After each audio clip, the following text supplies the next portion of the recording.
What is real? It's all in his mind. How do you define real? Purely psychosomatic. That boy needs therapy. Nighttime had his critics too. This is your life.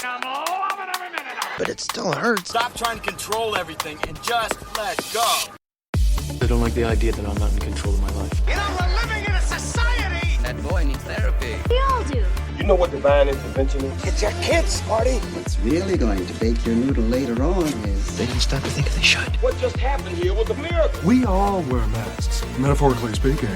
So what are you gonna do about it? You gotta grow up. But how? You have to let it all go to free your mind. I'm scared. That's a problem for future Homer. Man, I don't envy that guy. Hi everybody, welcome back to the Shedding Skin podcast. Today we continue the journey of an itchy boy surviving the 90s as he heads into high school in this episode 4 of Confessions of an Itchoholic. This episode covers some mental health stuff like obsessive compulsive disorder or OCD. And I'm going to break up the serial episodes with an interview episode about OCD, which will be coming out pretty soon.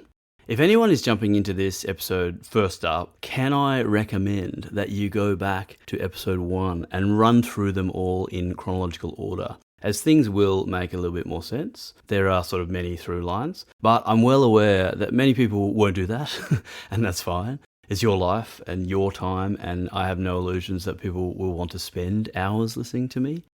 So here is a 30-second recap before we launch into episode 4. I am born on the cusp of the cocaine-fueled 80s. My forehead is rubber-stamped, faulty life capsule. I am allergic to what the world is made of, especially camping and manliness. Life is a video game full of medicine power-ups and allergy death traps. We moved to Brisbane when I'm 10. The heat and the storms, the violence in the playground. Fight. And in my body. I capitulate to the instant gratification of the itch, and I really don't sleep much. Around 12, I start changing. I notice allergies to the cultural forces forging me. Control, inauthenticity, strength as a masculine trait, unspoken emotions, and repetition. I am allergic to advertising. Nibble nobbies, the quality nuts. But they win that war and I become addicted to sugar. The outside doesn't match the inside, so I conceal, then erupt into petty criminality. Dr. Nipples lied to me. Go find him. That pretty much gets you up to date. We're not gonna make it, are we? It's in your nature to destroy yourselves. Yeah, major drag, huh? Okay, episode 4. Here we go. Episode 4. Conspicuous. A.K.A. High School Part 1. Music quote.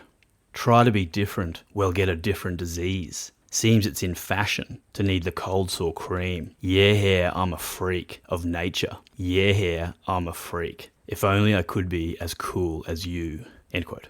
From the song Freak by Silverchair, released in 1997, sung by Daniel Johns. 1. Colourblind. When I tell people I have red-green colour blindness, like roughly 8% of all men and 0.5% of all women, they invariably point excitedly at something, like the green leaves of a nearby tree, and ask, "Does that look red to you?" There is no easy way to explain to them exactly what the colour of the leaves looks like to me. I can use words to explain their greeniness, such as, those leaves look green, but they're just words. Whatever colour is seen by whoever's eyes, the brain containing those eyes has learnt one word to describe it: green. Does my green look the same as your green? Of course not. The colour is filtered through my specific biology, but this is not easy to comprehend. Without the impossibility of others seeing the leaves through my exact eyes, with my specific mutated and deficient cones causing my colour blindness, any differences of interpretation of the colour are simply the processing of sense data in our respective heads. Neuroscientist and author Anil Seth, in his book Being You, speaks to our experience of colour being, quote, phenomenological, end quote, meaning the greeniness is no more true than the leaves being ugly or old. Colour is the, quote, subjective phenomenological aspect, end quote, of the surface of the leaves, quote, having a particular property, end quote. What the hell does all that mean? Basically, colour is a subjective experience. It doesn't exist out there in the world fully formed and then just register equally in our heads. The colourblind scenario is a perfect analogy for how much we cannot easily know another person's experience. Because, as Annal Seth continues in regard to the subjective phenomenological nature of perception in general, quote, "This applies far beyond the realm of colour experience. It applies to all perception," end quote.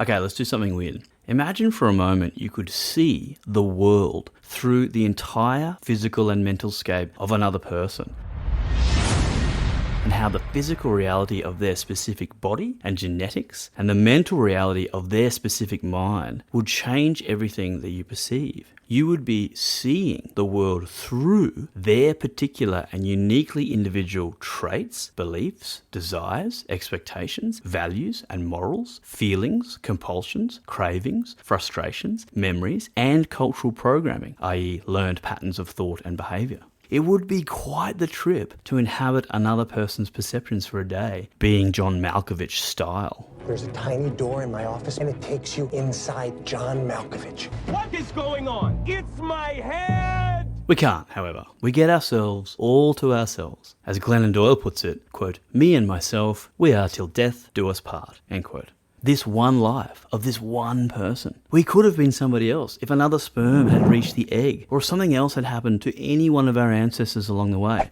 But it didn't. So we are exactly and precisely us. Our lives are experienced in first-person view, an inescapably subjective and relativistic phenomena. Life is happening to us, and we are processing it through our singular set of biology, our body and brain. Fortunately, we have the important human trait of empathy, which is a sort of mental model of mind that allows us to imagine what another person's experience is like. There's no such thing as a hole into somebody's brain. Yes, there is. But we can only metaphorically, not literally, walk in their shoes. I personally have no idea what anyone else's nervous system feels like. It does stand to reason that I should have a great knowledge of what mine feels like. No one should be able to come close to the mastery that I have in knowing what it is like to be me. However, there were periods of time, great epochs of my life, shall we say, when I could only experience my life as a never-ceasing first-person event, and I didn't have the faculties to self-reflect and break that first-person stranglehold. I was simply reacting to confusing forces that felt larger than me. In childhood, almost all forces are larger than us. It's possible, as was the case for me, to have very little mastery in knowing and understanding what it is like to be ourselves. And this brings me to my high school years. Much like my mutated cones presented to me my own personal version of green and red, the reflex of embarrassment and shame that I had long ago developed to hide my diseases from the external world became my first-person cocoon, a fundamental subconscious part of the way I experienced my life as a teenager, especially as I waded through the muddy waters of high school. I was becoming evolutionarily adapted as a master at concealment, which, it turns out, is the opposite of acceptance.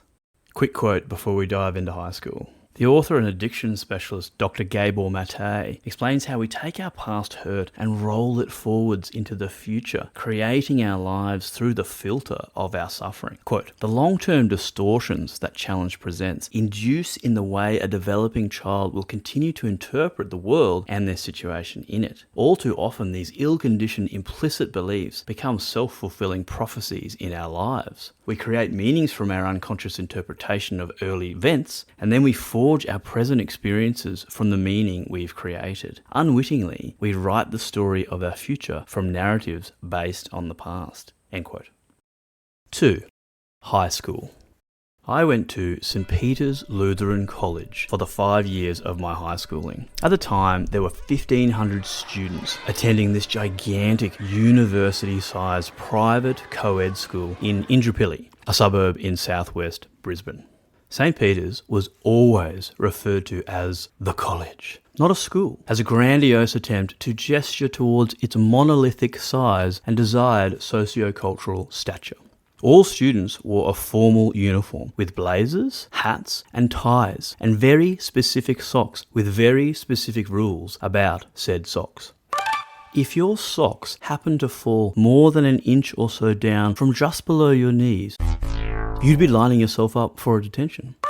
If you were outside and not wearing your hat, you'd be lining yourself up for a detention. If your tie wasn't done up fully to your neck and neatly under your collared shirt, you'd be lining yourself up for a detention. Wearing your sports uniform outside the school grounds? Detention. Untucked shirt whilst waiting for your train after school hours? Detention. It was unclear to me how the strictness in relation to uniforms translated into the healthy development of growing minds. In this way, St. Peter's was no different to any other private school. Incentivised certain behaviour by enforcing punishments for disobedience.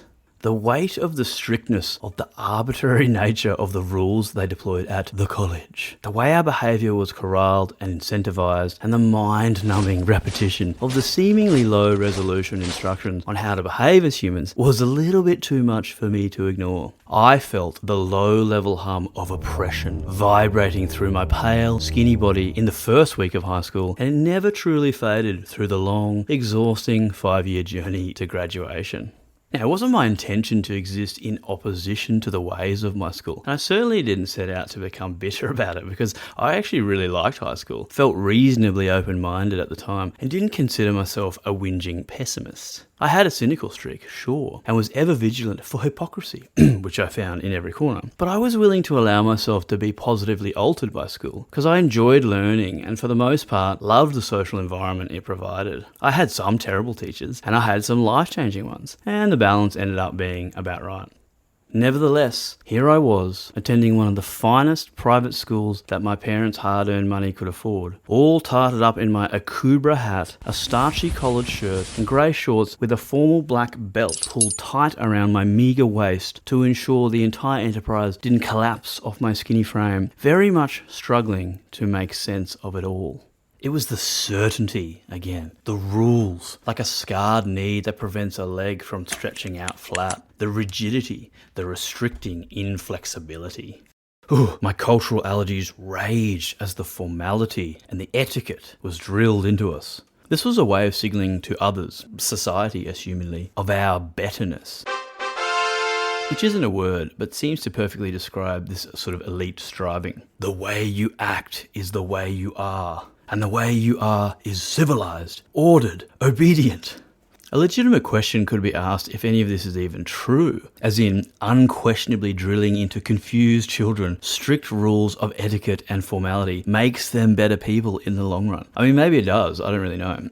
But it wasn't just that we were presented with, like, here are the sets of norms in our community, hence this is how we do things. It was that these things are the correct way to do things. And if things are not done this way, there will be consequences. In this case, like expulsion and being cast out of the community, which you are paying for the privilege to access, let's not forget.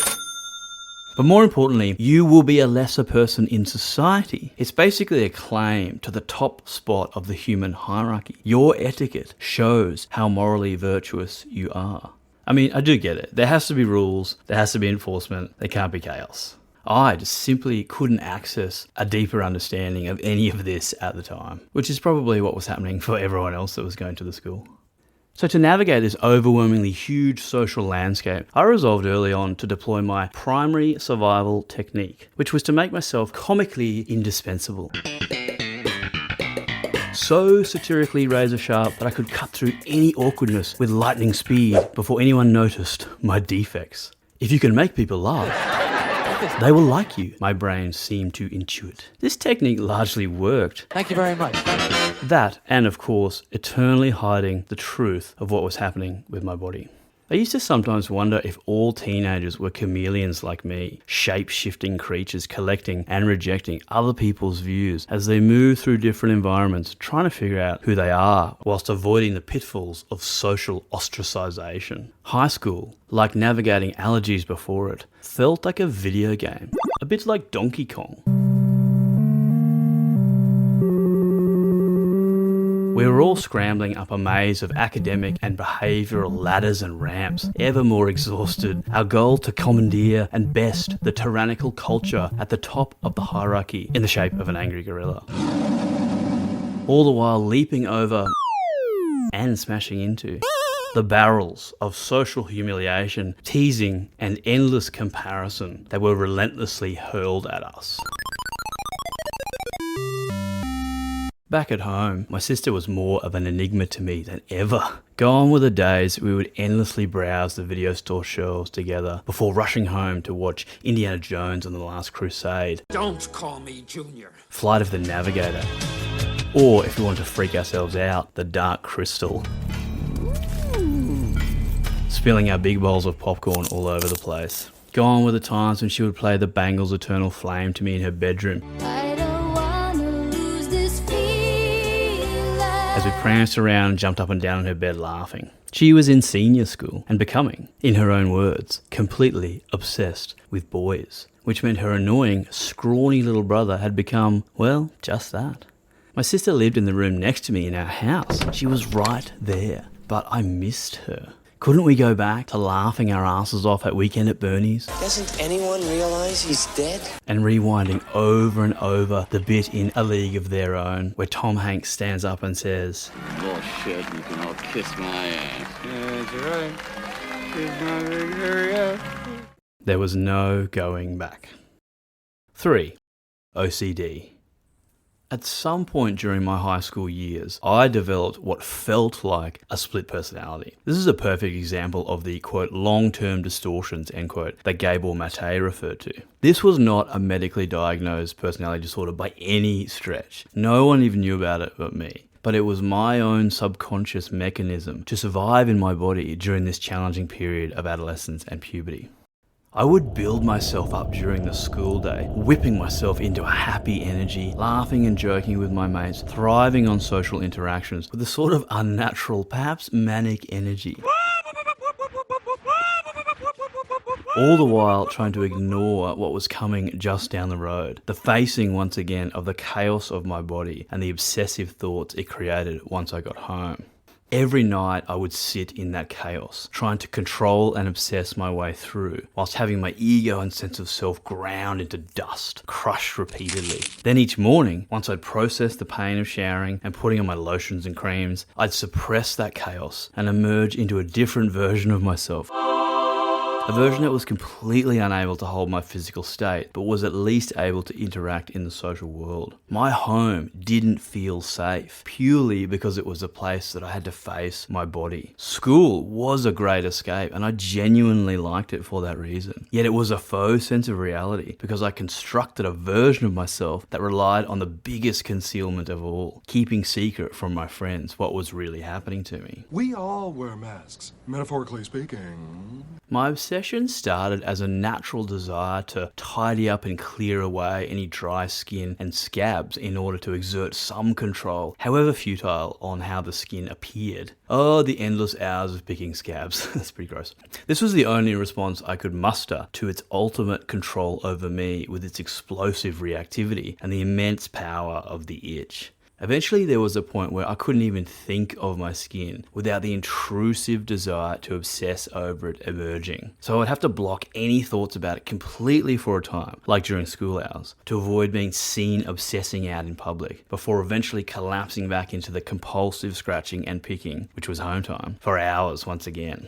It's impossible to recognize how unusual it is to be obsessing over yourself in this way, unless you can somehow reframe your actions in comparison to someone who isn't experiencing obsessive thoughts. And this is very hard to do by yourself, because as we've seen, it's not possible to step out of your own mind into someone else's experience. Your obsessiveness is subjective, like colourblindness. It happens to you, and it's not easy to comprehend it from within the obsessive entity. You cannot see the green leaves through anyone else's eyes. Perhaps this is why OCD, which stands for Obsessive Compulsive Disorder, is such a sleeper mental health issue. We struggle to stop ourselves from obsessing. We think our thoughts are just the normal way of things. And even when we know they are negatively affecting us and we formulate a desire to heal, the obsessive thoughts still arrive and shape reality. Little segue, my first little compulsion, developed whilst I was a mere few years old, was running the edge of my yellow blankie, nicknamed Blanky, along the skin through each of the 4 gaps between my 5 fingers. Blankie's edges were a bit knotted, and the bumps felt good when dragged across one of the few parts of my skin that was always relatively smooth, the webbing in between my knuckles. Of course, I had to drag Blankie an exactly even number of times through each finger. The feeling of relief to be able to do something, take some action of comfort, however small, was something that I intuitively grasped for. Years later in my 20s, I would visit a new GP, and he would spot the obsessiveness inherent in my battle with my skin and prescribe me antidepressants. These had the effect of placing a wet blanket over my sensations, dulling some of the obsessiveness, but most everything else too. This smothering blanket garnered some relief from the obsession, but the cost of being so mentally dampened wasn't worth it, especially considering the cause of the obsession was going untreated. 4. Cate's OCD. As I was writing this manuscript, my wife Cate, who I met when she was 22 and I was 23, would discover that she suffered from obsessive thoughts during her entire childhood and young adult life. For 30 or more years, she endured constant, intrusive, and negative self-talk, arriving into her head as thoughts that she was worthless, that she was unlovable, and that ultimately she would be abandoned. Cate never developed any great compulsions to go along with these obsessive thoughts, other than perhaps people-pleasing and putting herself last. When we think of OCD, most of us picture people switching off lights 17 times and washing their hands frenetically. These are compulsions, as in actions taken, and they emerge as an attempt to control the obsession, which arrive as thoughts. But compulsions don't always present in people who have OCD. People like Cate have what is referred to as pure O. The obsessive thoughts that you cannot control are the main extent of the problem. Her own discovery that she suffers from OCD was a monumental awakening for her and helped her to understand immense portions of her life experience, including large parts of her formative years that she doesn't have memories of, because memory loss can be our body's response to highly stressed states. So hang on, surely she knew she had obsessive thoughts when she was younger. Surely she was aware that they were negatively affecting her throughout the years. How could she not? And then how could she realize this years later?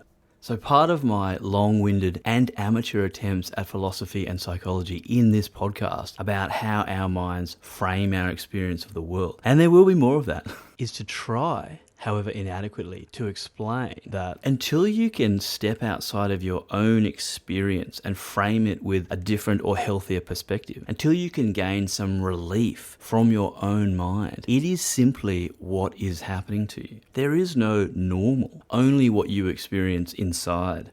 At various points during her formative years, she knew that she was suffering and that something wasn't right. But the full extent of how disruptive it was and how it shaped her life was never going to be clear to her until she reached a point of healing these thoughts so she could more easily reflect back on and compare the unhealthy state she lived in for so long. Suffering, like any experience, is inherently subjective, and the burden of it cannot be shared in many ways. In her case, this awakening required decades of healing to separate from the unwell mental mindsets of her childhood, the breaking down and shedding of the usual patterns of understanding of her own sense of self, and the rebuilding of a new, deeper connection with herself.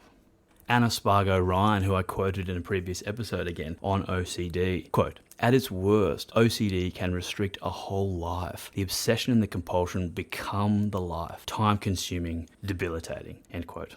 Author Penny Moody released her book, The Joy Thief, How OCD Steals Your Happiness and How to Get It Back, as I was recording this podcast season. And her book has been a revelation to Cate and to other members of my family who also suffer from OCD. So one quick quote from Penny before we move on from OCD, as I'm going to do a dedicated episode on this topic another time. This quote is the first line of the preface of her book. Quote, "The only thing worse than suffering a mental illness is suffering a mental illness without knowing what it is." End quote. So back to the 90s. For me, the similarities here are striking, except the root of my obsession was my physicality. I want to be really clear though, I did not and still don't have OCD as I understand it via Penny's and Cate's experience. But I now know that the obsessions I was gripped by have similarities to OCD as a mental illness, as I was wedged in a cycle of obsession and avoidance, ignoring and then capitulating, escaping and then compulsing, trying to control. I missed a lot of school, especially in the last few years of high school, because often I would wake up and the burden of recreating myself once again was simply too great. The energy cost was more than I had saved up overnight. It was the general collapse into, I can't do this today. A quick word on School Nick, who was a constructed identity, sure, but he was funny, reasonably astute academically. He was cheeky and subversive with a razor-sharp wit and quick to drop jokes for laughs. Humour, and particularly satire and sarcasm, felt to me like they pierced the veil of reality, as if an unbearable force field of seriousness and formality, the heavy weight of being itself, needed to be breached in order for actual meaningful life and play to happen. It was Freud that said that jokes are a good route into the unconscious, and that was true in helping me make sense of my life at the time. I read every copy of Mad magazine I could get my hands on in the 90s. Through the years, this love of the subverting piss take has evolved to a love of The Onion, The Chaser, and eventually The Batuta Advocate. So then I would head home and all of that constructed school Nick would evaporate and I wouldn't know who I was. I would sit in my room, the quiet night hanging around me, the rest of my family asleep, and I would tear myself apart physically and mentally. The outwards facing Nick was on top of things and doing okay. But he was in some ways a fraud, the epitome of the inauthenticity that I felt in others. Inwards facing Nick regularly visited the hellscape flames of suffering and was burned in the fires there, couldn't make sense of his life and was generally a confused person. Music quote: "I don't believe in an interventionist God, but I know, darling, that you do." End quote. 1997, Into My Arms by Nick Cave and the Bad Seeds. 5. Religion. The college, was quite religious as far as private schools go. So during my 5 years there, my fellow students and I absorbed a large amount of religious doctrine. I am no more illuminated as to what Lutherans believe about the Bible and Jesus in comparison to any other Christian denomination, other than some sort of Protestant opposition to the might of the Roman Catholic Church. But wasn't that all of them? Despite having to sit through a full chapel service every single day for those 5 years. We would file in silently to the huge chapel building and sit on the rock-hard wooden pews under the shadow of a life-size statue of Jesus being crucified on the cross. And we would hear about God, and we would hear of the travails of Jesus, and we would hear about sin, and we would hear about hell. My sister came home one day when I was still in primary school, upset and crying that she had been told that she was going to hell if she didn't believe in Jesus. Tough crowd. And we would hear that all we needed to do in order to save our wretched selves from the suffering of this life, and by gosh, the next, was to believe in God. It was simple. Believe in God, and He will forgive your sins and welcome you to the kingdom of heaven. Something occurred to me quite early on in regard to this. It was something that I wish hadn't occurred so early, as I set myself up for a near half-decade of mental torture by realizing it. It doesn't seem to be possible to make yourself believe in something if you don't believe in it naturally. Belief isn't something you can force, per se. It's more like an organic, emergent intuition. I would sit there day after day, compulsed with the thoughts, this cannot be right. You want the truth? I think I'm entitled. These biblical stories are full of holes. You want the truth? And these rigid belief systems seem to be built on a foundation of hypocrisy and structures of authority that my rebellious nature cannot abide. You can't handle the truth. Every cell in my body screamed, I don't believe in this. You snotty little bastard. No one would take the time to explain to me that the Bible stories could be seen as literally false, but perhaps metaphorically true. This simple statement, referring to the allegorical nature of the tales of morality in the Bible, or any other religious text for that matter, would have softened my growing atheist tendencies somewhat. Instead, we got kind of bashed over the head with the literal stories and were asked to believe in them over and over. That is why the repetition of religion grated me. It felt forced, as if to force my mind to yield and eventually believe out of exhaustion. And I was exhausted, but I still didn't believe. The extreme focus on human sin felt over the top. I already knew I was a piece of shit, thank you very much, so I had no need for external reminders. I had my own interior voice for that. Plus, the singular salvation being offered for this embedded faulty state of humankind, to simply believe in God and He will forgive you, was a logical fallacy I could not accept. How to make myself believe in something if it was not my natural occurrence to do so? It's not even possible to make yourself interested in something if this doesn't emerge normally, let alone believe in something, which is surely another level deeper than interest. And how to believe in a God whom, if not believed in, would employ the most punitive suffering imaginable on the non-believer, for eternity no less, thereby illuminating said God as not worthy of belief to begin with. Also, we're already suffering. Would God's punitive suffering be worse than what was already happening? Anyway, it became clear to me that the methods of indoctrination employed by monolithic religions had some similarities to advertising, the main one being repetition. We sat in chapel every single school day and listened to the same stories and sang the same hymns, themselves not much more than repetitive brainwashing devices with music as the delivery mechanism. Over and over again, the same things were said to us. Experience of the same patterns washing through our little developing minds, desensitizing them. This was abject torture to me. None of it promoted self-reflection or deep thought. So I realised I didn't have even the slightest foothold in the realm of faith, another monolithic institution I was on the outside of. I was a dyed-in-the-wool rationalist and knew the following facts with all the certainty of a fundamental and righteous teenager. The universe was 13.4 billion years old and started with a bang.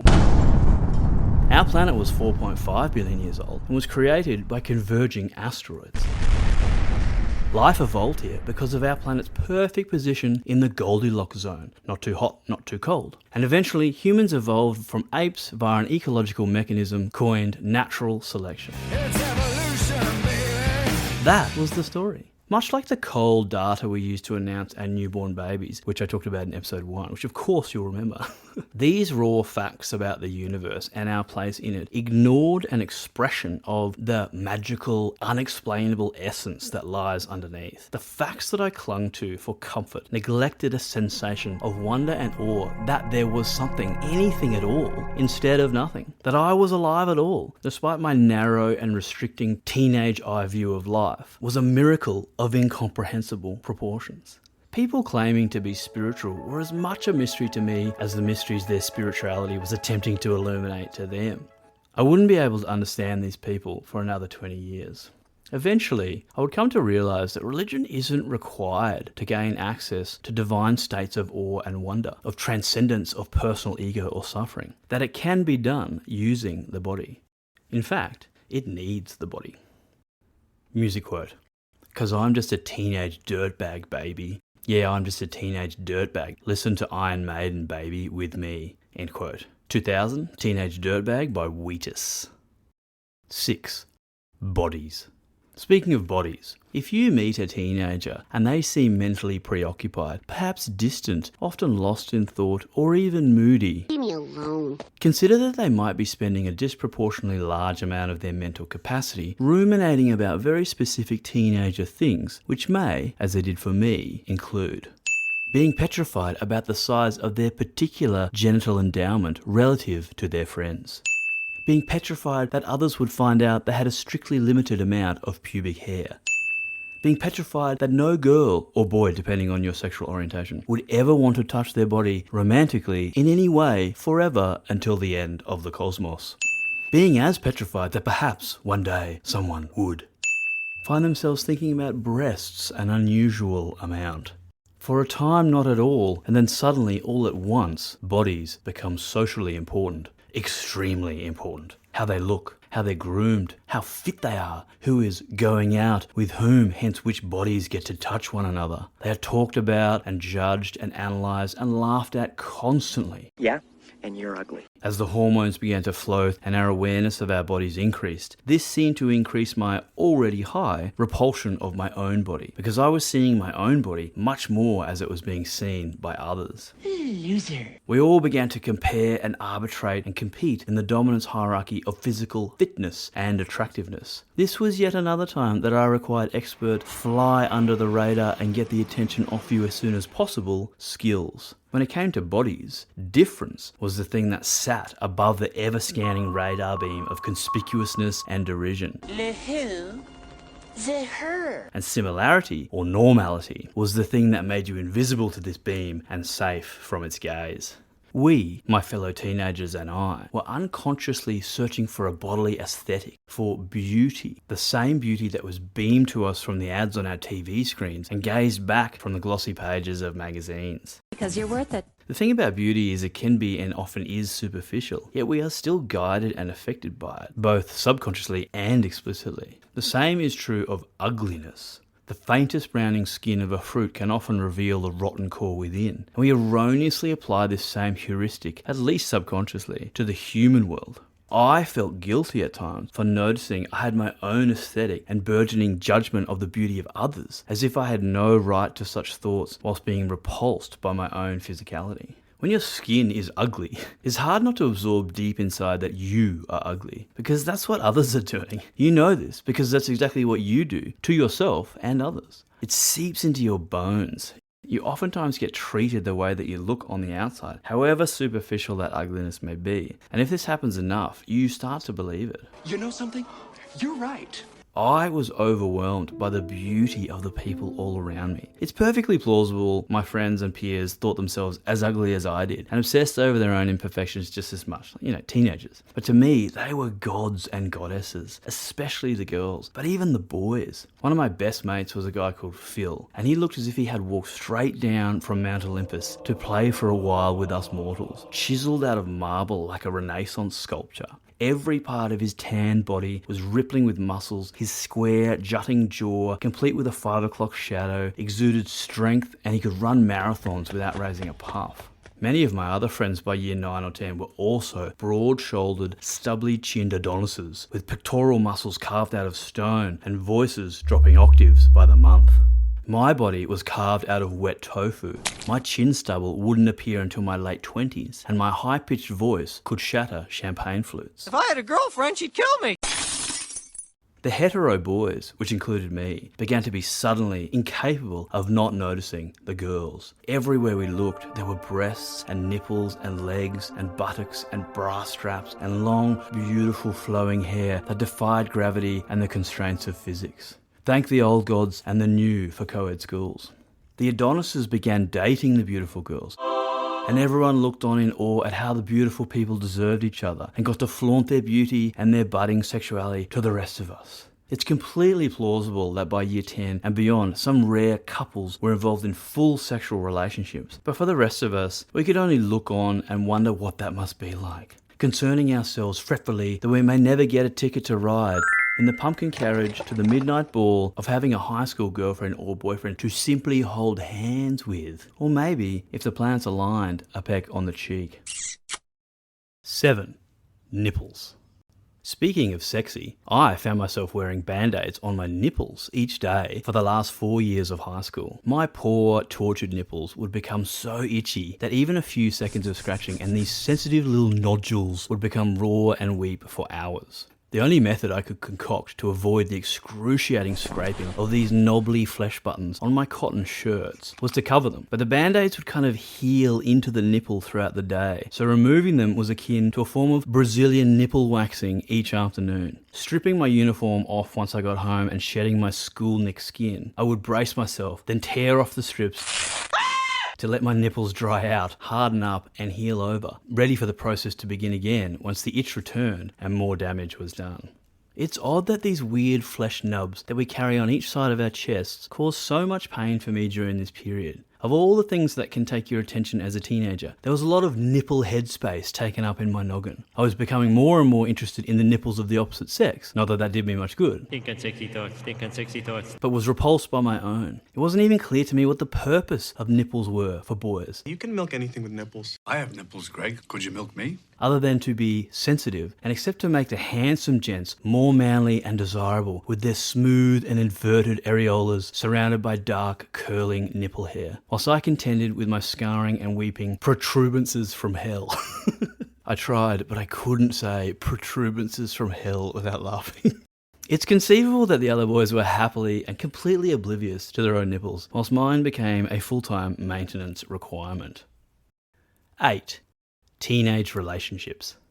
I spent much time trying to understand the girls that I fancied in high school, who quite understandably didn't fancy me back. But interestingly, they always seemed to be attracted to two types of guys, neither of which I represented. One, the type that treated them like shit. Well, why don't you cry about it? Saddlebag? Or two, the type that consciously and overconfidently tuned them in some obvious, well to me, ploy to get in their pants. I am the Shermanator, a sophisticated sex robot sent back through time to change the future for one lucky lady.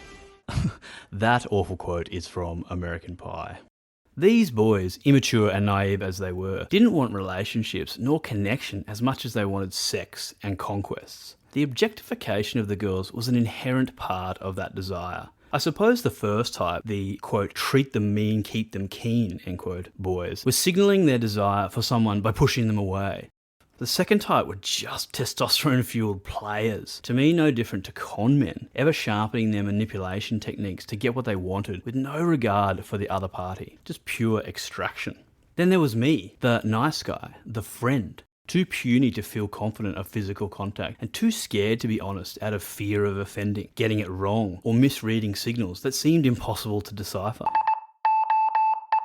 Hyper-aware of the possible discomfort of others, it was easier to stay quiet. More than that, I wanted a relationship. I wanted mutual respect. I desired intellectual closeness.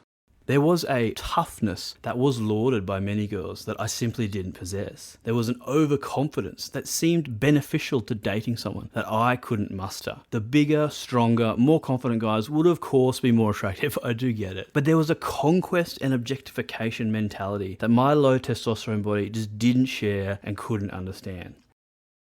9. Steve. There was a guy in my grade called Steve, and he was the only person out of like 300 students in my year level that also had eczema.